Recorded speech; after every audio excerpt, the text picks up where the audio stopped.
কুসুমের জীবনে এবার নতুন এক লড়াইয়ের অধ্যায় শুরু হলো। হ্যাঁ বন্ধুরা, ভিডিওতে লাইক দিয়ে দেখতে থাকুন। যে মুহূর্তে কিনা কুসুমকে কেবিন থেকে দূর দূর করে আয়ুষ হাইপার হয়ে তাড়িয়ে দেয়, ঠিক তারপর মুহূর্তে আয়ুষ হাইপার হয়ে যাওয়ার ফলে এক পর্যায়ে আয়ুষকে শান্ত করার জন্য ডক্টররা যখন বলতে থাকে যে প্লিজ এখানে কুসুম কি আছেন, আপনারা প্লিজ এখান বেরিয়ে যান, কারণ পেশেন্ট কোনো মতে তাকে সহ্য করতে পারছে না, সে হাইপার হয়ে যাচ্ছে। এই সমস্ত কিছু জেনেও কেন আপনি এখনো পর্যন্ত এই কেবিনে রয়েছেন সেটা তো আমার মাথায় ঢুকছে না। ঠিক সেই সময় কথা বলা মাত্র কুসুম যখন কাঁদতে কাঁদতে সেই কেবিন থেকে বেরিয়ে পড়ে, ঠিক সেই সময় ঈশান এবং অনুশ্রী মিলে কুসুমকে সান্ত্বনা দিতে থাকে এবং বলতে থাকে যে কুসুম তুমি এরকম করে কান্নায় ভেঙে পড়লে ভাইদাকে কে সামাল দেবে বলো তো? ভাইদা নিহাতি এখন নিজের স্মৃতিশক্তি হারিয়ে ফেলেছে। ডক্টর তো বলেছে যে সেটা সম্পূর্ণরূপে টেম্পোরারি একটা মেমরি লস এবং খুব শীঘ্রই আমরা আশাবাদী যে দেখো ভাইদার যখন কিনা স্মৃতিশক্তি ফিরে আসবে তখন ঠিকই সর্বপ্রথম তোমাকে কাছে টেনে নেবে, কারণ ভাইদার স্মৃতিশক্তি থেকে আর যাই হোক না কেন সম্পূর্ণরূপে তুমি কোনোদিনও মুছে যেতে পারো না, কারণ ভাইদার রীতিমতো মস্তিষ্ক না বরঞ্চ তুমি ভাইদার মনে রয়েছো এবং মনে গেঁথে থাকা কোনো নাম কোনোদিনও মুছে যেতে পারে না কুসুম। ঠিক সেই সময় কথা বলা মাত্র কুসুম যখন ওর বাবাকে দেখে এক পর্যায়ে চুপ হয়ে যায়, ঠিক সেই সময় ওর বাবা বলতে থাকে যে চোখের জল লুকোচ্ছিস আমার কাছ থেকে, মারে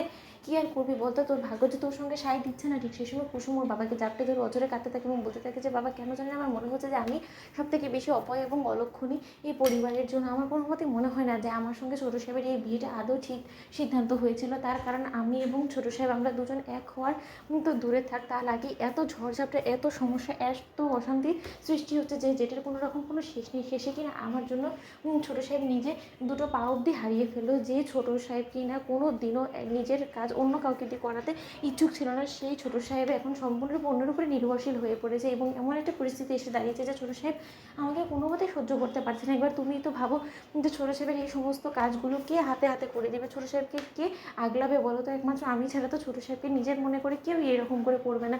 তাহলে এখন কি হবে বলো তো বাবা? আমি যে ছোটো সাহেবের এই দুঃখ যন্ত্রণা কষ্ট সহ্য করতে পারছি না, আমার কোনো মতেই খারাপ লাগছে না যে ছোটো সাহেব আমাকে চিনতে পারছে না, কিন্তু সে আমাকে নাই চিনতে পারুক, কিন্তু তার সেবা করার জন্য সে আমাকে তার নার্স হিসেবে অন্তত আমাকে তার কাছে থাকতে দিক, সেটাই আমার জন্য অনেক। ঠিক সেই সময় কথা বলা মাত্র সেখানে ইন্দ্রাণী গাঙ্গুলি চলে আসে এবং ইন্দ্রাণী গাঙ্গুলি যখন বলতে থাকে যে কুসুম তুমি একদম মন খারাপ করে বসে থাকবে না, তুমি চোখের জল ফেলবে না, তার কারণ তুমি যদি চোখের জল ফেলো তাহলে আমাদের গোটা পরিবারকে কে সামাল দিবে বলো তো?